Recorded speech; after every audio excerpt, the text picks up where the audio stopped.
लखनऊ में कल बीजेपी प्रदेश कार्य समिति की बैठक होनी है, जिसको लेकर आज इंदिरा गांधी प्रतिष्ठान में यूपी बीजेपी संगठन के आला पदाधिकारियों ने तैयारियों पर बैठक की, जिसमें यूपी बीजेपी के प्रदेश अध्यक्ष भूपेंद्र चौधरी, संगठन मंत्री धर्मपाल सिंह और यूपी सरकार में सहकारिता मंत्री जेपीएस राठौर मौजूद रहे।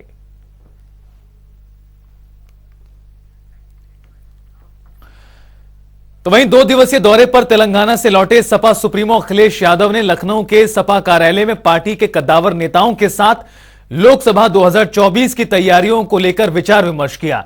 2024 के रण की रणनीति बनाने में जुटे अखिलेश यादव से मिलने पश्चिमी के कई कद्दावर नेता पहुंचे थे, जिसमें अमरोहा के विधायक और लोक लेखा समिति के सभापति महबूब अली, जौनपुर, संभल, मुरादाबाद और लखनऊ के कई विधायक भी मौजूद रहे। फिलहाल इस बैठक के कई मायने निकाले जा रहे हैं। सपा की 2024 की रणनीति पर जनता टीवी ने जौनपुर सीट से सपा विधायक तूफानी सरोज से बातचीत की, देखिए। प्रदेश कार्यालय पर चल रही बैठक फिलहाल खत्म हो गई है। तूफानी सरोज जी हैं, विधायक हैं जौनपुर के। क्या बैठक हुई आज? अखिलेश यादव तेलंगाना से लौटे हैं, किन मुद्दों पर चर्चा हुई फिलहाल? मैं बैठक में नहीं गया था। मैं व्यक्तिगत तौर पर सुबह 10:30-11 बजे मुझसे मुलाकात करके हम अपने निजी कामों में लगे। बैठक में मैं था नहीं, बैठक हुई मुझे अभी नहीं मालूम है। किसी मुद्दे को लेकर तेलंगाना गए थे अखिलेश यादव, दक्षिण से राजनीति शुरू हुई है।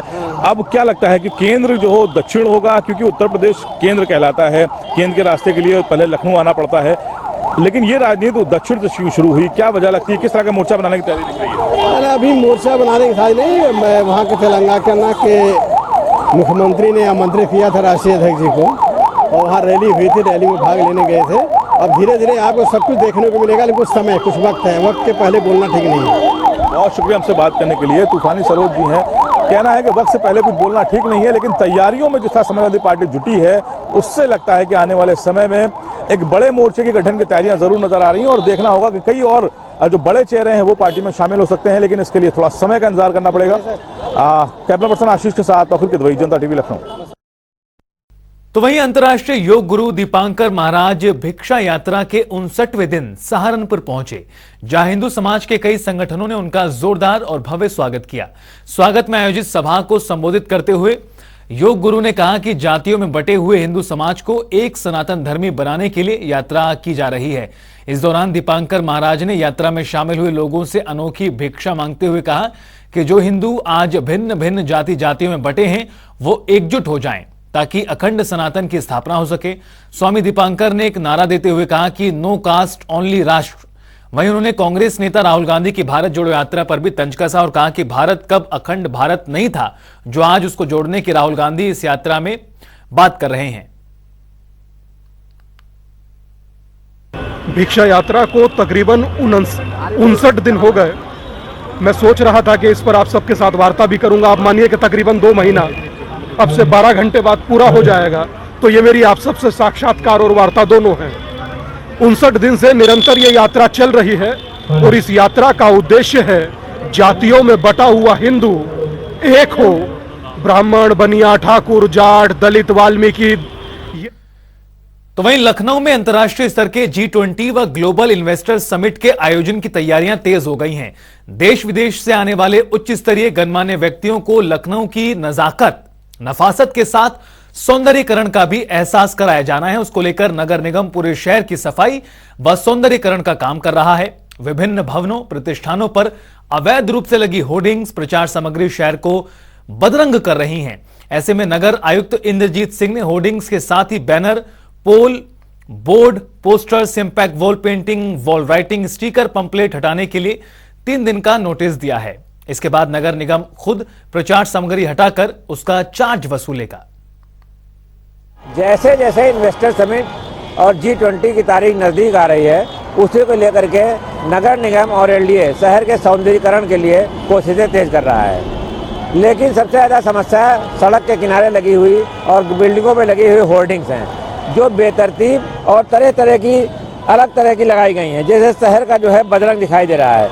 इसको लेकर के नगर आयुक्त इंद्रजीत सिंह ने कह दिया है कि 3 दिन के अंदर hoarding, banner, pole board, poster, impact, wall painting, wall writing, sticker, pamphlet और जो भी ऐसे आइटम्स लगे हैं, ये बिल्डिंग से हटा दिए जाएं, जिससे कि उनकी खूबसूरती जो है निखारी जा सके। बदले में क्या करना है कि अब नगर निगम खुद अपने हिसाब डिसाइड करेगा कि कैसी होर्डिंग लगें, जिससे अतिथियों को लखनऊ की सौंदर्यीकरण और सुंदरता का एहसास हो सके। दूसरी तरफ एलडीए ने भी जो है शहीद पथ के जो है दोनों ओर जितनी भी होर्डिंग लगी उनको हटाने के लिए कह दिया है कि वो भी हटा ली जाए, नहीं तो एलडीए खुद जो है उन होर्डिंग को लगाएगा और जो है उनसे पैसा भी वसूल करेगा। देखना यह है कि अब एलडीए और नगर निगम की कितनी चलती है और लोग उनकी बात कितनी मानते हैं और होर्डिंग कब तक हट पाती है। कैमरामैन शिवम के साथ टीएन मिश्रा, जनता टीवी, लखनऊ। तो वहीं कन्नौज पहुंचे मंत्री असीम अरुण ने समाधान दिवस के कार्यक्रम में शिरकत की और इस दौरान कई शिकायतों के निस्तारण के लिए मंत्री ने कई टीमें रवाना की हैं और इस दौरान पत्रकारों से बात करते हुए फरियादियों की समस्या को भी जाना।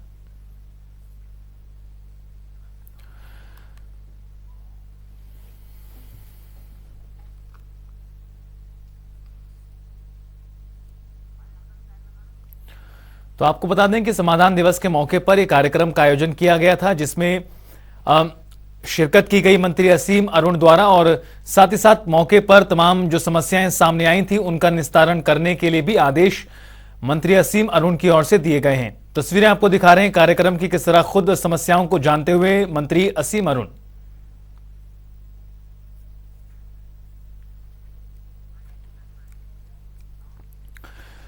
तो उधर बिकरू कांड में आरोपित खुशी दुबे 30 महीने बाद जमानत के बाद जेल से रिहा हो गई। आपको बता दें कि बिकरू कांड के बाद कई गंभीर मामलों में दर्ज हुए मुकदमों में सुप्रीम कोर्ट ने खुशी दुबे को जमानत दी थी।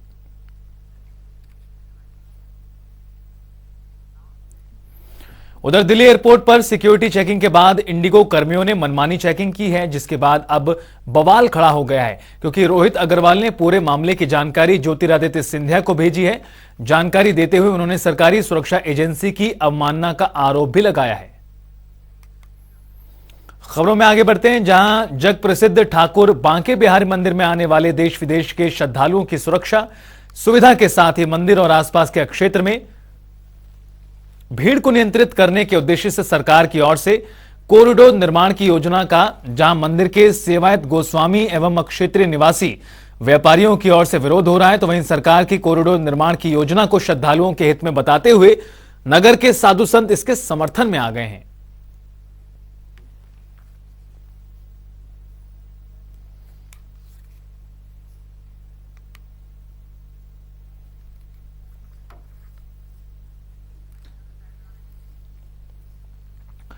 तो आपको बता दें कि सरकार की ओर से तय किया गया है कॉरिडोर बनाने को लेकर मथुरा में बांके बिहारी मंदिर और आसपास के पूरे स्थान को जिस तरह से डेवलपमेंट के कार्य तमाम धार्मिक स्थानों पर हो रहे हैं, इसी के तहत सरकार की ओर से यहां भी कॉरिडोर निर्माण का फैसला लिया गया है। लेकिन इस फैसले को लेकर लोग दो धड़ों में बंट गए हैं। एक तरफ जहां आसपास के लोग इसका विरोध कर रहे हैं, नाराजगी जाहिर कर रहे हैं, दूसरी तरफ कुछ लोग समर्थन में भी उतरे हुए हैं। तस्वीरें आपको दिखा रहे हैं किस तरह से समर्थन में तमाम जो साधु संत हैं वो बैठे हुए हैं और सरकार के फैसले को सही करार उनकी ओर से दिया जा रहा है।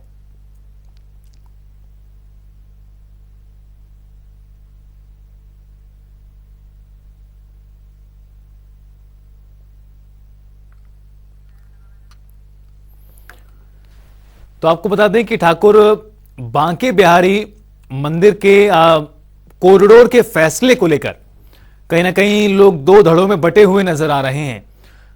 कॉरिडोर के समर्थन में नजर आए हैं साधु संत। सिटी मजिस्ट्रेट को ज्ञापन सौंपा गया है। खबरों में आगे बढ़ते हैं, जहां हर 5 सितंबर को राज्य अध्यापक पुरस्कार शिक्षकों को सम्मानित किया जाता है। यूपी में चयन प्रक्रिया की लापरवाही से 2020 से यूपी में किसी भी शिक्षक को पुरस्कार से सम्मानित नहीं किया गया। इस बीच तमाम पुरस्कार में रेस लगने वाले शिक्षक रिटायर हो गए। इतना ही नहीं, शिक्षक सम्मान के लिए आवेदन की तारीख 3 बार बढ़ाई जा चुकी है, जबकि इस बार तो आवेदन के लिए केवल 10 दिन का समय दिया गया। यूं तो गुरुओं के सम्मान की परंपरा आदिकाल से रही है और आज भी सरकारें इसका निर्वहन कर रही हैं। लेकिन इस चयन प्रक्रिया में तिगड़म करने वालों की भी कमी नहीं है। दरअसल हर वर्ष 5 सितंबर को राज्य अध्यापक पुरस्कार शिक्षकों को सम्मानित करने के लिए किया जाता है। 2020 में चयन प्रक्रिया की लापरवाही से यूपी में किसी भी शिक्षक को पुरस्कार से सम्मानित नहीं किया गया।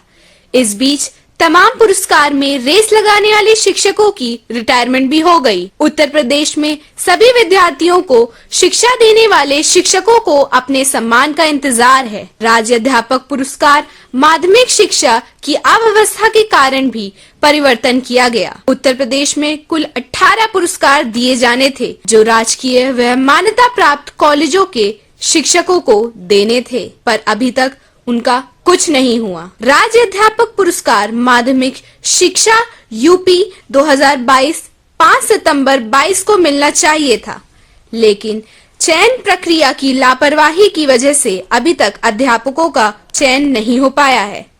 अध्यापकों के दरख्वास्त पहले एक बार निरासित किए जा चुके हैं और अब दूसरी बार संशोधन की डेट को भी आगे बढ़ा दिया गया है। फिलहाल कब होगा शिक्षकों का सम्मान और किसको मिलेगा, ये तो आने वाला वक्त ही बताएगा। देखिए, सरकार की प्राथमिकता शिक्षक और शिक्षा नहीं है। जब योगी आदित्यनाथ जी मुख्यमंत्री बने थे तो लगा था कि उन्होंने कहा था कि हम शिक्षा में आमूलचूल परिवर्तन करेंगे और लग रहा था कि करेंगे। लेकिन कोरोना काल में जो संक्रमण था, उस संक्रमण जो हमारे वित्तविहीन विद्यालय हैं उनके शिक्षक निकाल दिए गए, बेरोजगार हो गए, उनको वेतन नहीं मिला, उनके परिवार उजड़ गए। कोई शिक्षक साइकिल का पंचर जोड़ रहा था तो ध्यान नहीं दिया।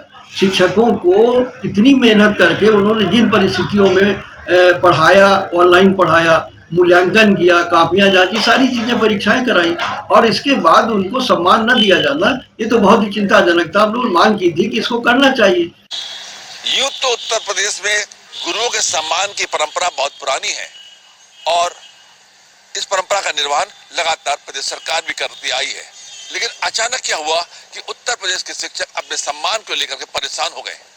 इसका सीधा का कारण यह है कि हर साल 5 सितंबर को गुरुओं का सम्मान किया जाता है। एक बड़ा आयोजन किया जाता है, जिला स्तरीय, मंडल स्तरीय और प्रदेश स्तरीय। 3 प्रकार के सम्मान अलग अलग कैटेगरी में दिए जाते हैं। लेकिन इस बार गुरुओं के सम्मान के चयन को लेकर के आदेश तारीख पे तारीख देते जा रहे हैं। एक बार नहीं हुआ, 2 बार नहीं हुआ, 3 बार तारीखें बदली जा रही हैं। ये तारीखें क्यों बदली जा रही हैं, इसको लेकर के तमाम संस्थाएं, तमाम समस्याएं सामने आ रही हैं। जो गुरु इस लाइन में है कि वो रिटायर होने से पहले एक बार सम्मान पाले, लेकिन अब की बार फिर उनको एक नई तारीख मिली। 19 तारीख को यानी 19 जनवरी को फिर एक नया आदेश जारी हो गया कि 10 दिन के अंदर वो नया प्रारूप भर दें और ताकि उनका सम्मान के लिए सिलेक्ट किया जा सके। इसको लेकर के गुरु है परेशान। जनता टीवी के लिए शिवम के साथ अनिल के अंकुर, लखनऊ। तो वहीं G20 ग्लोबल इन्वेस्टर्स समिट से पहले चिकित्सा शिक्षा विभाग की ओर से लखनऊ के विखूती खंड स्थित निजी होटल में प्रदेश और देश के तमाम hospital, paramedical college, medical university और कॉलेज के लिए यूपी ग्लोबल प्री इन्वेस्टर संगोष्ठी का आयोजन किया गया, जिसमें बतौर मुख्य अतिथि पहुंचे डिप्टी सीएम ब्रजेश पाठक ने दीप प्रज्वलित कर कार्यक्रम की शुरुआत की। संगोष्ठी कार्यक्रम में 10,000 करोड़ के टारगेट में 15,000 करोड़ का इन्वेस्ट भी किया गया और आगे भी टारगेट पूरा करने के लिए इन्वेस्टर्स का आना सुनिश्चित किया जाएगा। ग्लोबल इन्वेस्टर समिट से पहले चिकित्सा शिक्षा विभाग में इन्वेस्टर समिट का आयोजन हमने किया। हमने 10,000 करोड़ रुपए का लक्ष्य रखा था। Medical colleges, medical universities, nursing college, paramedical colleges, बड़ी संख्या में निवेश के प्रस्ताव मिले हैं। आज 15,000 करोड़ से अधिक के हमें प्रस्ताव मिले हैं और मुझे पूरी उम्मीद है कि फरवरी माह में जब ग्लोबल इन्वेस्टर समिट होगा। तो वहीं जोशीमठ आपदा के चलते स्थानीय जनता को आ रही दिक्कत परेशानियों पर व्यापक विमर्श करने के लिए बद्रीनाथ से विधायक राजेंद्र भंडारी की अगुवाई में उत्तराखंड कांग्रेस का प्रतिनिधि मंडल मुख्यमंत्री से मिला। प्रतिनिधि मंडल में मुख्य रूप से पूर्व मुख्यमंत्री हरीश रावत, नेता प्रतिपक्ष यशपाल आर्य, पूर्व अध्यक्ष चक्राता विधायक प्रीतम सिंह, उपनेता प्रतिपक्ष भुवन कापड़ी सहित कई लोग शामिल रहे।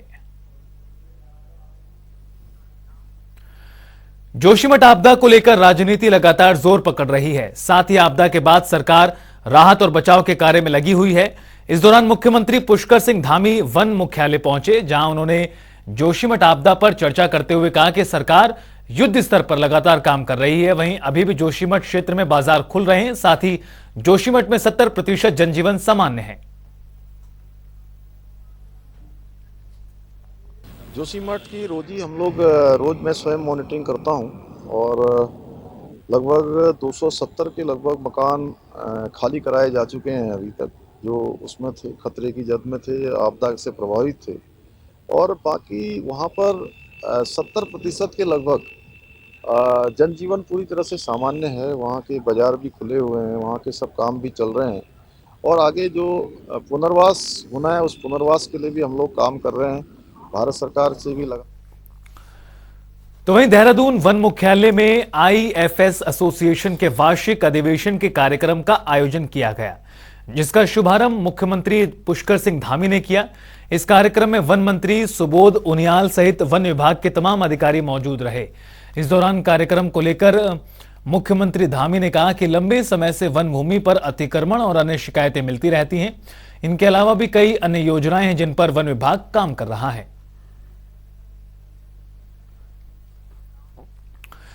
उधर हरिद्वार के भगवानपुर में हुई सनसनीखेज घटना का SSP हरिद्वार अजय सिंह ने खुलासा कर दिया है। SSP हरिद्वार ने जानकारी देते हुए बताया कि घटनास्थल से मृतक के शव से बरामद मोबाइल को कब्जे में लेकर कॉल डिटेल चेक की गई तो जानकारी मिली कि मृतक की 3 युवतियों के साथ दोस्ती थी, जिसके बाद पुलिस ने तीनों युवतियों के बयान लिए। बताया जा रहा है कि तीनों युवतियों में से एक युवती मृतक की प्रेमिका थी और प्रेमिका से युवक ने भागकर कोर्ट मैरिज करने की बात कही, जिस पर प्रेमिका के इनकार करने पर युवक ने आत्महत्या करने की चेतावनी भी दी थी। जांच बिल्कुल सही और सच्ची, हालांकि 2-3 दिन कई दिन का टाइम लगा, पर बिल्कुल सच्ची घटना जो पुलिस ने वही कर ली है।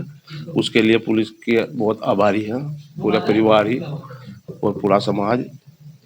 और इसके लिए सबसे मेन बात तो यह, पुलिस ने मानवता के रूप में लोगों तक बात करके घटना का खुलासा किया है और जो सच्चाई है वही सामने रखी है। जो है एक सनसनीखेज वारदात का सूचना मिली थी कि गांव वनेकी में जो है एक युवक जो है किसान है, उसकी जो है गोली मार के हत्या हो गई, क्योंकि वहां। और चलिए वक्त तो चला एक छोटे से ब्रेक का। जनता टीवी पर खबरों का सफर लगातार जारी है।